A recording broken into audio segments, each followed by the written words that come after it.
Okay, we're going to build a IoT device that can sense temperature and humidity. As you can see, the sensor is blue in color and is connected to the brain. This is also known as the NodeMCU. It has a Wi-Fi module that allows you to connect to the Wi-Fi system, or in fact connect to your personal hotspot on your phone, right?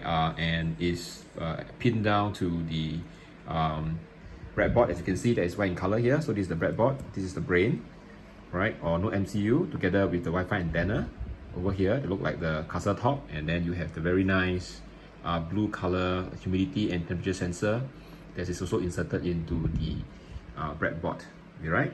Okay, so we're going to do assembly of this. But before we forgot, there's also a LCD, a very nice LCD panel over here that will show you the temperature that is collected.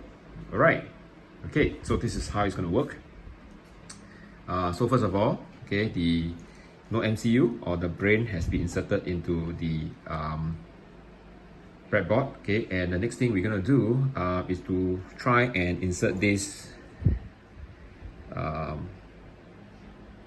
temperature and temperature and humidity sensor over here. So what you can see is that if you look at the bottom part, okay, you see there is a plus, there's an out, and there is a minus.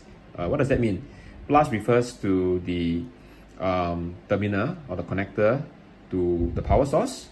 Out is the data, where it will sense the temperature and humidity, and minus is connected to the ground. All right, so I'm going to plug into this breadboard here. So take note of the sign later on, as you can see. And here I have 3 cables.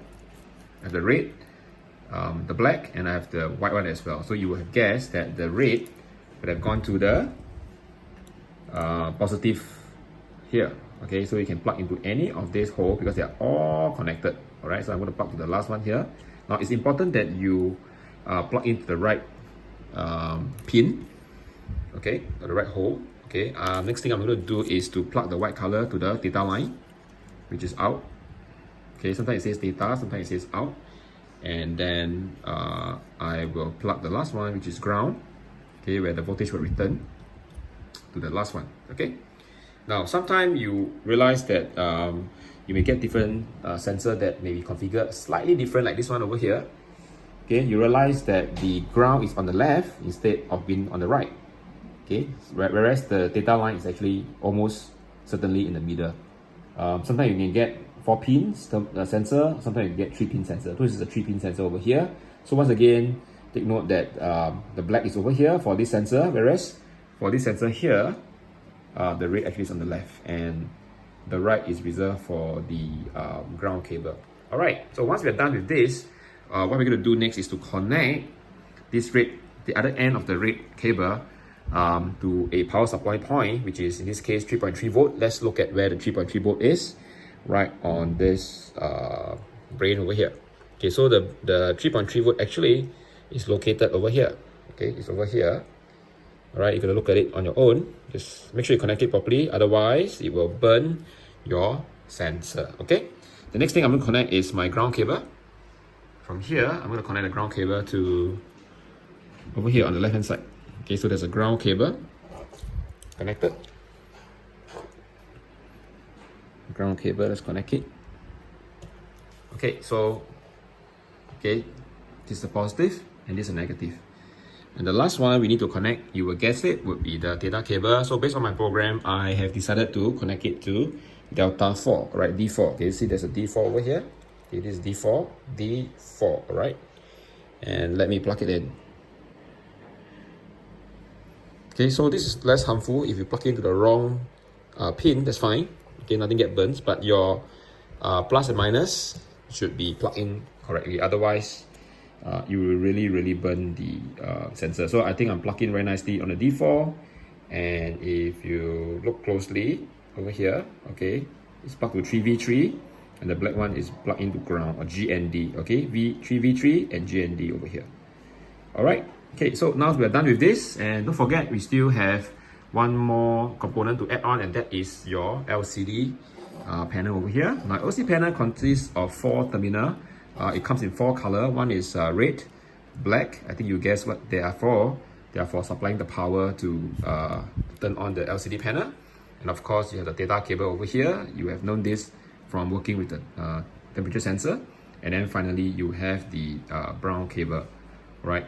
Okay, which again communicates some data to the LCD panel to display the information correctly. Okay, so once again, we always start with the ground cable or the red cable. That's fine, as long as your brain is not connected to any power source. All right, so I will start to connect to my red power here. In this case now, because this LCD panel requires a bit more energy or more electric power, so I will connect to VIN. It's called vote in. So let's plug into vote in. Okay, then next thing you will know, I will connect to the ground, which is usually left or right hand side of the, or next to the power source. Okay, so you can see there's VIN and that is G and D over there.